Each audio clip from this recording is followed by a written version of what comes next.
வணக்கம். டெல்லியில கிறிஸ் ஜோர்டான்கர் அவர்கள் ஒரு விஷயம் சொல்லியிருக்காரு. என்ன அப்படின்னு பார்த்தீங்கன்னா, 25 சீட்டுக்கு குறைஞ்சு திமுக குடுத்தாங்க அப்படின்னா, நாங்க வாங்க போறது கிடையாது அப்படின்னு சொல்லியிருக்காரு.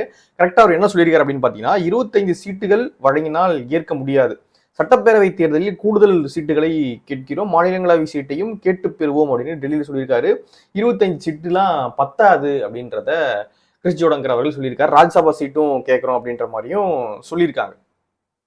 ரீசெண்டா தான் வந்து அந்த குழு காங்கிரஸினுடைய அந்த கூட்டணி பேச்சுவார்த்தை தொடர்பாக தொகுதி பங்கீடு தொடர்பாக பேசக்கூடிய அந்த குழு கிறிஸ் ஜோர்டான்கர் அவர்களுடைய அந்த தலைமையில் இருக்கக்கூடிய அந்த குழு வந்து அறிவாலயத்துல திமுக குழுவை வந்து மீட் பண்ணி பேசியிருந்தாங்க. பேசிட்டு வெளியே வந்து சொல்லும் பொழுது ஒரு பிரச்சனையும் கிடையாதுங்க, அவங்களும் எல்லாம் தரேன்னாங்க, நாங்களும் நியாயமா கேட்டிருக்கோம் அப்படின்னு ரொம்ப அழகா பேசிட்டு வெளியேறினாங்க. இப்பொழுது கிறிஸ் ஜோர்டான்கர் அவர்கள் டெல்லியில 25 சீட்லாம் பத்தாது, எக்ஸ்ட்ரா கொடுங்க அப்படின்ற மாதிரி பேசியிருக்காரு. ஓகே. இன்னொரு பக்கம் பார்த்தீங்கன்னா, என்டிஏவுடைய 2வது கூட்டம் மதுரையில இன்னைக்கு நடந்திருக்கு. மோடி அவர்களுடைய தலைமையில. முதல் கூட்டம் வந்து செங்கல்பட்டு மாவட்டம் மதுராந்தகம் பக்கத்துல வந்து நடந்திருந்தது. இப்போ 2வது கூட்டம் பார்த்தீங்கன்னா, மதுரையில நடந்திருக்கு. மோடி அவர்கள் தலைமையில. ரொம்ப உற்சாகமாக மோடி அவர்களும் பேசியிருக்காங்க. இபிஎஸ் அவர்களும் பேசியிருக்காங்க. 210 சீட்டை வந்து வின் பண்ண போறோம் அப்படின்னு இபிஎஸ் உற்சாகமா சொல்லியிருக்காரு. நாங்க வந்து 2வது கூட்டத்தையே போட்டுட்டோம். எல்லா தலைவர்களையும் மேடை ஏத்தி என்டிஏவுடைய எல்லா தலைவர்களையும் மேடை ஏற்றி வெற்றிகரமாக 2வது கூட்டத்தை போட்டு பிரச்சாரத்தை வந்து வேகப்படுத்தி பயணம் பண்ணிக்கிட்டு இருக்கோம். ஆனா திமுக ரொம்ப பின்னாடி இருக்காங்க. இப்பதான் பேச்சுவார்த்தை அது நடத்திக்கிட்டு இருக்காங்க. இன்னும் அங்க யார் இருக்காங்க யாரு இல்ல அப்படின்ற மாதிரியான சந்தேகங்கள்லாம் வேற இருக்கு. ஆனா நாங்க அப்படி கிடையாது. அதிமுக கூட்டணி வந்து ரொம்ப வேகமாக தேர்தல் பயணத்தை மேற்கொண்டிருக்கோம் அப்படின்னு ரொம்ப உற்சாகமாக பேசியிருக்காரு. 210 சீட்டை வந்து வின் பண்ணுவோம் அப்படின்றதையும் சொல்லியிருக்காரு. இந்த சூழல்ல எப்படி இருக்கு தமிழ்நாட்டினுடைய அரசியல் களம் அப்படின்றத நம்ம பார்க்க வேண்டியிருக்கு. ஒரு பக்கம் பாத்தீங்கன்னா, எடப்பாடி அவர்கள் சொன்ன மாதிரி என்டிஏ வந்து அதிமுக கூட்டணி வந்து மோடியை கூட்டு வந்து 2வது கூட்டத்தை போட்டாங்க. ஃபர்ஸ்ட் இங்க போடுறாங்க, 2வது வந்து மதுரையில போடுறாங்க. 2 கூட்டத்தை வந்து வெற்றிகரமாக போட்டாங்க. அவங்க அப்படியே போயிட்டு இருக்காங்க. இன்னொரு பக்கம் பாத்தீங்கன்னா, இப்பொழுது திமுகக்குள்ள பிரச்சனை முடிஞ்ச பாடல, இன்னும் பிரச்சனை முடிஞ்ச பாடல. கிறிஸ் ஜோர்டான்கர் அவர்கள் டெல்லியில இன்னைக்கு சொல்லியிருக்காரு, 25 சீட்லாம் பத்தாது, எக்ஸ்ட்ரா கொடுங்க, ராஜ்யசபா சீட்டை கொடுங்க அப்படின்னு சொல்லி ரொம்ப ரொம்ப உறுதியாக டெல்லியில இன்னைக்கு கிறிஸ் ஜோர்டான்கர் அவர்கள் பேசியிருக்காங்க. இப்படியாக 2 கூட்டணியும் வந்து போயிட்டு இருக்கு. ஓகே. 2024ல என்டிஏவிலையும் அதிமுக கூட்டணியிலும் இருந்த சில கட்சிகள் தனிநபர்கள் வந்து திமுக பக்கம் போயிருக்காங்க. தேமுதிக அங்க போயிருக்காங்க. அப்போ அவங்க அதிமுக கூட்டணியில் இருந்தாங்க. இப்போ திமுக கூட்டணிக்கு போயிருக்காங்க. அதே போல ஓபிஎஸ் அவர்கள் என்டிஏல பலாப்பழ சின்னத்துல போட்டிட்டார் ராமநாதபுரத்துல. இப்போ அவர் வந்து திமுகல போய் சேர்ந்துட்டார். அதே போல எஸ்டிபி அங்க வந்து போயிட்டாங்க. இப்படி சின்ன சின்ன கட்சிகள் தனிநபர்கள்லாம் வந்து அங்க போயிட்டாங்க. ஓகே. இப்போ போனதுனால அங்க பெரிய பலம் சேர்ந்துருச்சா அப்படின்னு கேட்டீங்கன்னா, அப்படி ஒண்ணும் இல்ல. ஏன்னா அப்படி ஒரு பெரிய பலம் புரிந்த கட்சிகளாக அவங்க இல்ல. அவங்கள வச்சுக்கிட்டு சும்மா கணக்கு வேணா காட்டலாம். அதை பாருங்க 10 பேர் இருக்காங்க அப்படின்னு சொல்லிட்டு வேணா கணக்கு காட்டலாம். ஆனா அதை தாண்டி அவங்க அந்த கூட்டணிக்கு என்ன வலு சேர்ப்பாங்க அப்படின்றதுல பெரிய கேள்விதான் இருக்கு. கிட்டத்தட்ட ஒரு 20 கட்சி கூட்டணியை வந்து வச்சிருக்காங்க ஸ்டாலின் அவர்கள். என்ன இவ்வளவு பயம் அப்படின்னு தெரியல. நீங்க தான் பெரிய சாதனை பண்ணிட்டீங்க. இந்தியாவே வியக்கக்கூடிய அளவுக்கு சாதனை பண்ணிட்டீங்க. இந்தியா உங்களுடைய, அதாவது இந்தியாவில் இருக்கக்கூடிய மற்ற மாநிலங்கள் உங்களுடைய திட்டங்களை காப்பி அடிச்சு செயல்படுத்திக்கிட்டு இருக்காங்க.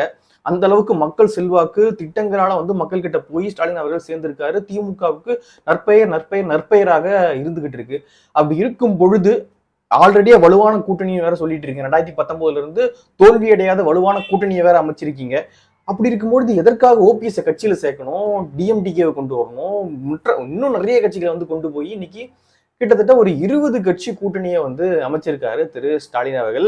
இன்னும் யாருன்னா வந்தா கூட கூட்டு பாரு. நீங்க அந்த பக்கம் போயிடாதீங்க. அறிவாலயம் மக்களா, அறிவாலயம் பக்கம் போனீங்க அப்படின்னா நீங்க எதனா ஒரு லெட்டர்பேட் கட்சி வச்சிருந்தாலும் அதையும் கூட்டு வாங்க, உங்களுக்கு ஒரு சீட்டு தரேன் அப்படின்னு சொல்லி கூட்டு போய் சேர்த்துருவாரு போல. அந்த அளவுக்கு வந்து ரொம்ப இன்செக்யூரா இருக்காரா ஸ்டாலின் அப்படின்ற ஒரு கேள்விதான் இருந்துகிட்டு இருக்கு. இப்போ 20 கட்சி இருக்கு. 20 கட்சி வந்து தேவையா?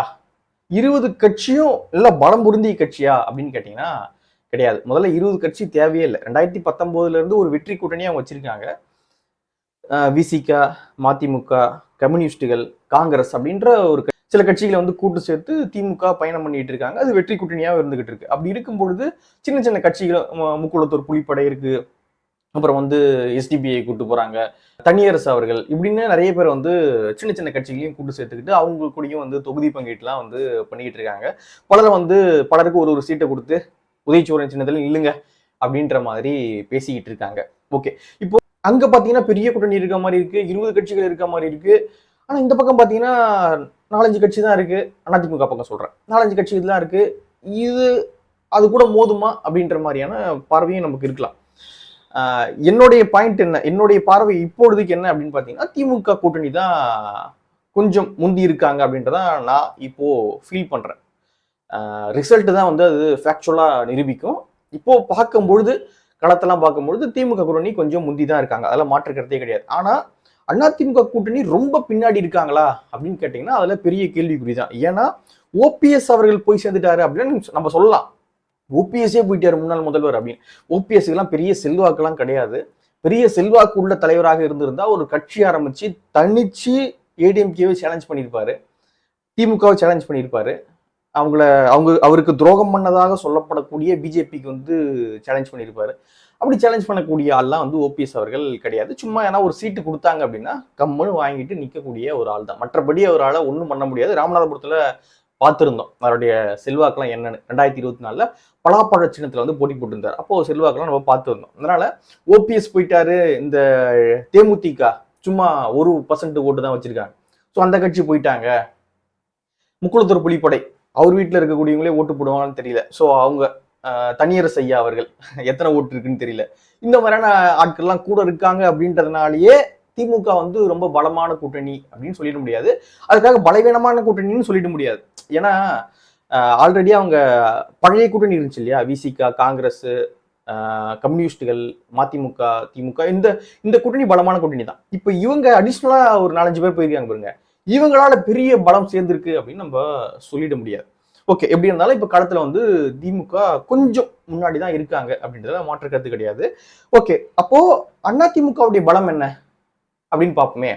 2024 அதிமுக கூட இருக்கவங்க என்ன மாதிரியான பர்சன்டேஜ்லாம் வாங்கியிருந்தாங்க, அவங்களுடைய பலம் என்ன அப்படின்னு பார்க்கும்பொழுது, அதிமுக வந்து 2024 அதிமுக, தேமுதிக, புதிய தமிழகம், எஸ்டிபிஐ இப்படியான கட்சியெல்லாம் போட்டு அவங்க கூட்டணி வச்சிருந்தாங்க.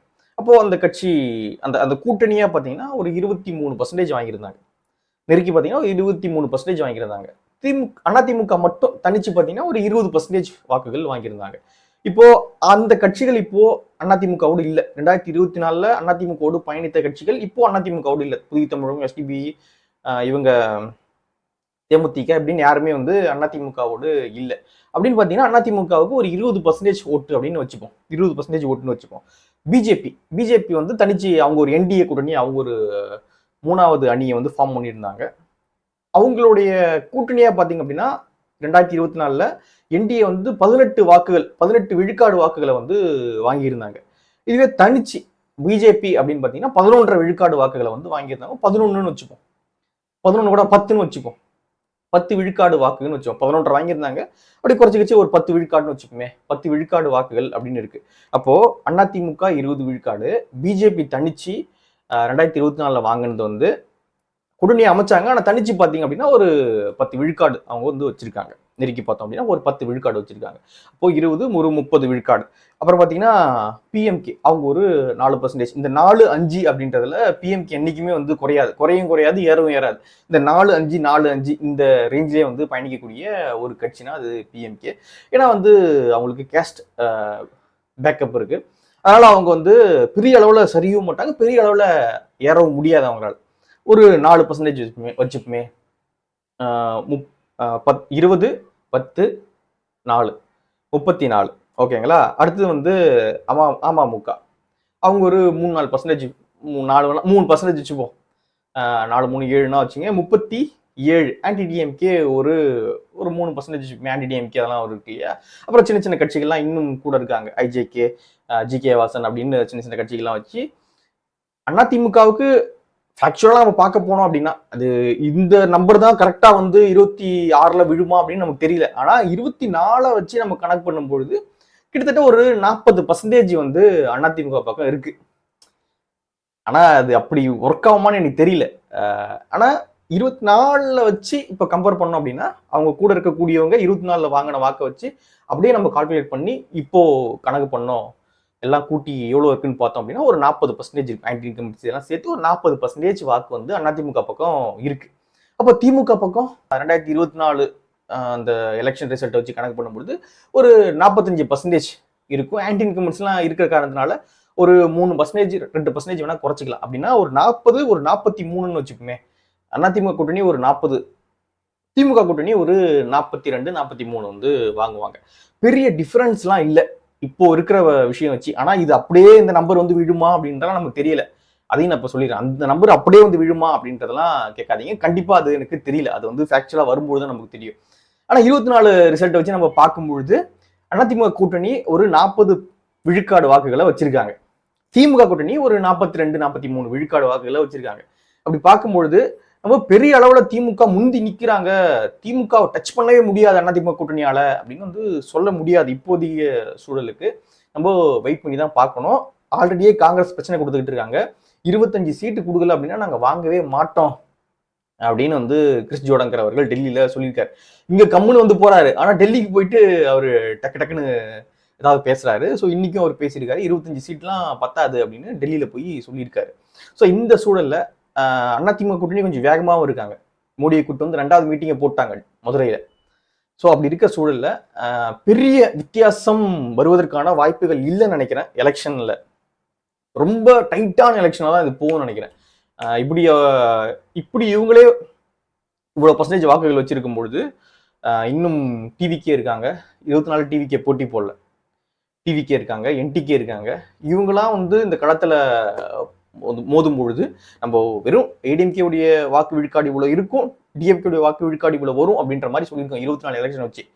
இப்போ டிவிகே என்டிகே இவங்கெல்லாம் உள்ள வந்து மோதும் பொழுது கண்டிப்பாக 26 எலெக்ஷன் ரொம்ப டஃப்பான எலெக்ஷன் தான் இருக்கும். ஜெயிக்கக்கூடியவங்க தோக்கக்கூடியவங்க 2 பேருடைய வாக்கு வித்தியாசங்கள் அப்படின்றது வந்து ரொம்ப கம்மியான ஒரு 2000 வாக்குகள்ல தோப்பாங்க, 2000 வாக்குகள்ல ஜெயிப்பாங்க, ஒரு 3000 வாக்குகளை தோப்பாங்க, ஒரு 4000 வாக்குகளை ஜெயிப்பாங்க. அப்படியாகத்தான் வித்தியாசம் இருக்கும் அப்படின்னு நினைக்கிறேன்.